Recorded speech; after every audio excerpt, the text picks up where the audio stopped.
afternoon business show with Regina. It's the 7th of January 2022, 6 minutes past 1 p.m.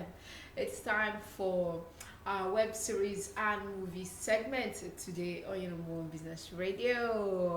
You can tell from my tone and the excitement that there's so many movies that I would like to get into. Some that I've been seeing recently as well, and some that we're anticipating as well. Also, bear in mind that once we have our guests here in the studio, we'll commence with the interview. But first, I'd like to share some of my thoughts and comments on some of the movies that I've seen recently, as well as series as well. Well, last week I told you about our best friend's wedding. I concluded season 2, and it was amazing. I really loved it, and I loved the ending, and I loved how the producers and the scriptwriters kind of set that tone for when the next season will start. And also, I would really like to commend the Naked Convos for doing a fantastic job, especially when it comes to continuity in their series. They do not just leave their viewers hanging. They do not just leave them hanging.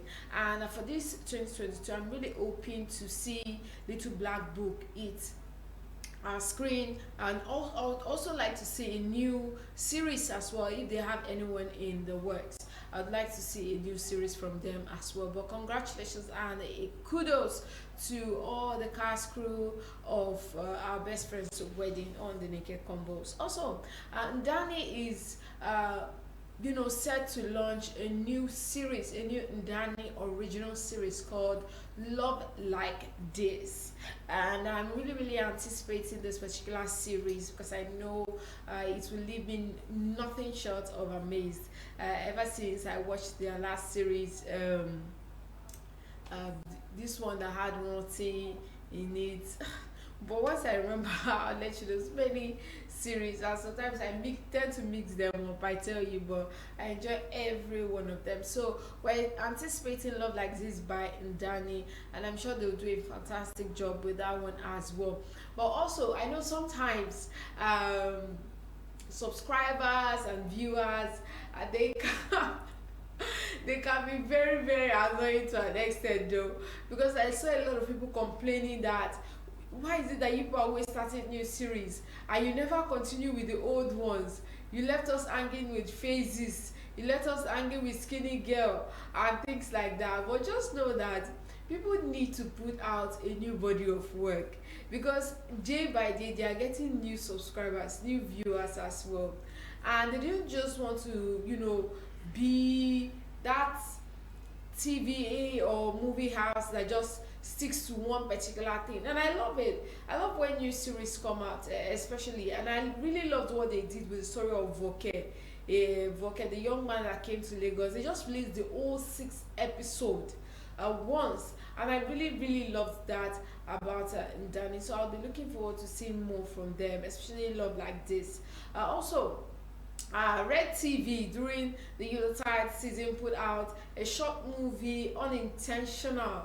In fact, the name is very deliberate, and it kind of reminded me of my PR classes back then in uni, where our lecturer would always say, oh, everything in PR is intentional. You have to be intentional about your principle, intentional about your marketing strategies, whatever it is that you're doing, you have to be intentional about it.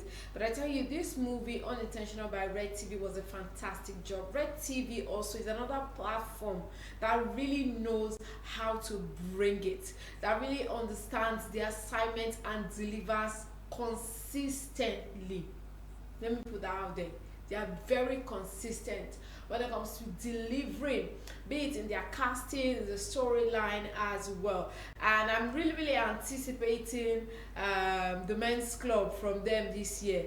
Hopefully it will hit our screens soon, because I know they were filming a while back, and despite all the controversies involving the producers and one of the actors on the series. I'm really looking forward to the Men's Club as well. But Unintentional, a movie, had the likes of Omomi Dada, who played the role of Sefi Madaki, Kate Henshaw, who was Sefi Madaki's mom, We had Beverly Osu, who's Sefi's best friend. Her name is Rosie.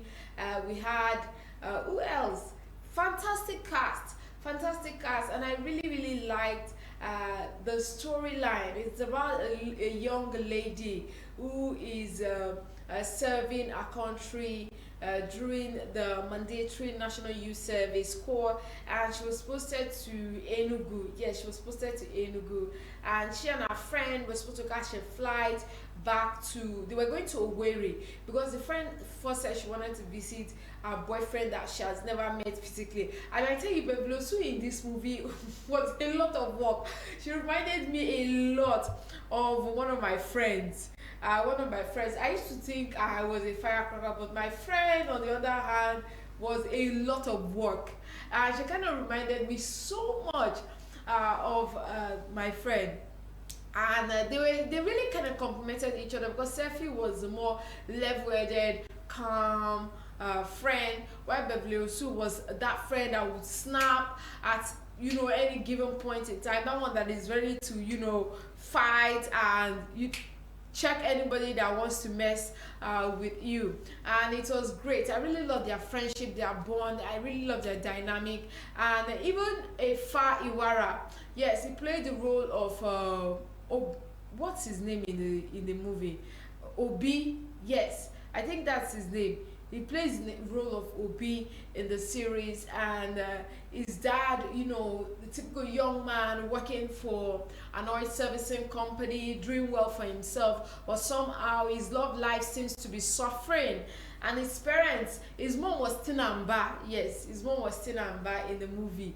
Were trying to get him to date someone or see someone that they know, and he kept refusing, saying that he will find someone and all that, yada yada yada. There were a lot of twists and turns in this particular movie, but what really stood out for me was Frank Donga. Yes, I must not forget to mention him. He brought that flair and that sense of humor to this particular movie. In the movie, Sefi and her friend were on their way back to the east, and their bus broke down. And Nigerian Nigerian bus drivers with bad road and bad attitude, they are like triplets. They are inseparable. Even when their bus has broken down, when they're supposed to be sober and apologize, they will still shout at you. And that was the case here. But Beverly didn't miss a chance to give the driver the business. And while they were there trying to fix the bus, Ifeanyi was traveling back to the east as well, from Lagos, and then they met. His dad actually gave him a parcel to deliver to his friend's niece, and later on at the end of the movie we now found out that the dad's friend's niece was actually Sefi. As well, and if I gave them a ride and all, and unfortunately when there was traffic, and I really loved how they really showed so many landmarks, especially that Onitsha bridge. I remember passing there all the time whenever I'm going to my village. I passed the Onitsha bridge, and after the pass there, their car broke down and they had to lodge at an hotel in a small village. And see where Frank Doga really really really did a fantastic job for me was at that hotel. Frank Doga is the receptionist, Frank Donga is the manager, Frank Donga is the butler, Frank Donga is the barman as well. It's like a one-man business where one person does, in fact, performs all the roles, and it was quite hilarious, but in a very creepy way though. So I really really enjoyed the movie Unintentional by Red TV. You should go see it. It is amazing. Also, a lot of talks about Chief Daddy 2 going for broke. A lot of people had diverse views and comments about it, but I tell you, there is one thing about movies these days.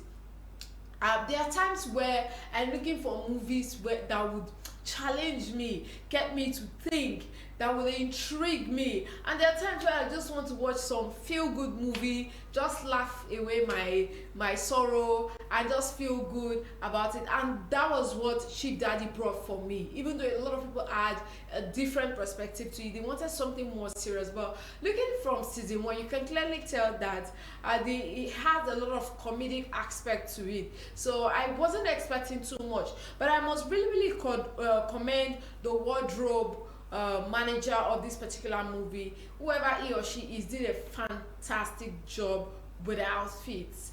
But I wanted to see more of Iniedo, but I didn't get to see more of her. But I really love the fact that I saw a lot of Linde Ejiofor as well as Fowles, Maoli Gavor, Beverly Naya, and I saw a lot from Shafi Bello, from Joke Silva, who again? Joke Silva, Beverly Osu as well. She's Fowles' girlfriend in the series. Also, what's this comedian's name? I've forgotten his name. Brother Shaggy as well. I really liked it. Also, I liked the wardrobe of two particular people, that's Funke Akindele and Kate Henshaw. They brought it with all the different Ankara styles as well. In fact, I've seen some that I plan to replicate. Please forgive me, whoever those designers are. I saw, in fact, they really did well with their fashion. It was colorful, bright, and it really created that Christmas or New Year cheer that some of us were really looking forward too. It was nice. I really loved it. Although not the thematic preoccupations weren't that serious, but there were some subtle themes, underlying themes as well, bringing to the fore that some of the divisions that can be caused with polygamy, and also that it is possible to also to still have that family unit with polygamy and all that, seeing that they all tried to come together to kind of mitigate and find a way through their issues, kind of work their financial issues out and all that. The brotherly bond between Maoli and Fowles as well in the movie, also it kind of reiterated the importance of having a close-knitted family unit as well. So if you still like it, you can go check it out on Netflix. Also, there's this Netflix series that I've been seeing. It's an 8-part series called Stay Close. It's an adaptation of a novel. The series follows the life of a mom, Megan, whose perfect life is built on dark secrets that has come back to haunt her, while detectives investigating missing people, not just a missing person, missing people, and they appear to stumble upon a serial killer.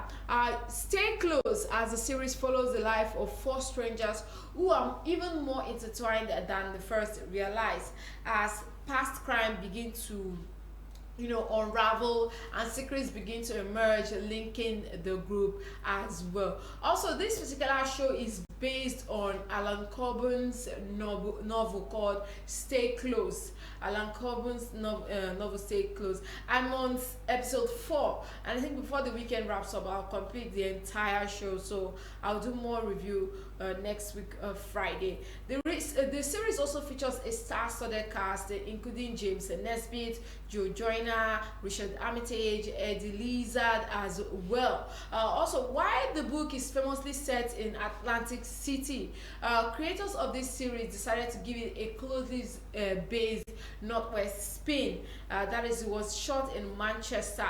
Although a lot of viewers and reviews has come in since this show hit Netflix on December 31st. Some were saying that a number of locations across the region, those who are familiar with those places, someone like myself, I'm not familiar with them, so I didn't see any issue with that. But I'm one of those people that like to read people's reviews about a particular movie.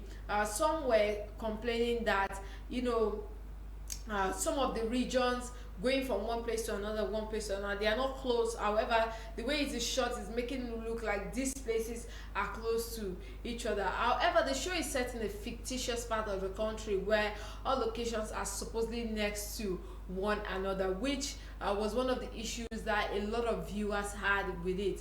Some viewers even went as far as saying that the mixed up location became a distraction from the plot, and they were entirely turned off.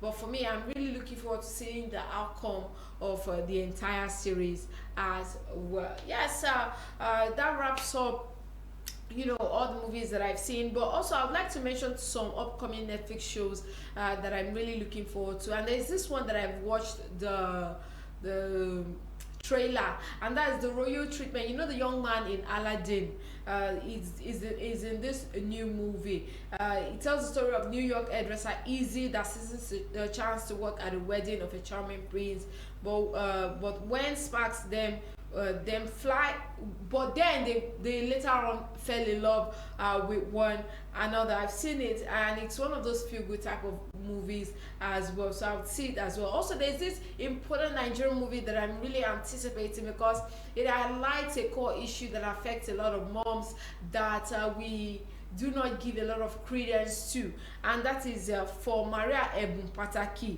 And it tells the story of a mom who, after having a complicated birth, struggles with postpartum depression as she begins to withdraw from her family, friends, and all her loved ones around her. Also, Sweet Magnolia, that Ebun Pataki will launch on January 16 on Netflix. Also, Sweet Magnolias, I started watching this series though, but I've not really gone far. I started watching season 1, but season 2 is coming February 4 as well. So, also there's this one, an adaptation of a novel as well, Brazen. I'm really looking forward to it. It's coming next Thursday. It tells the story of mystery writer Grace Miller that has killer instinct when it comes to motive, and she'll need every bit of expertise to help solve her sister's murder.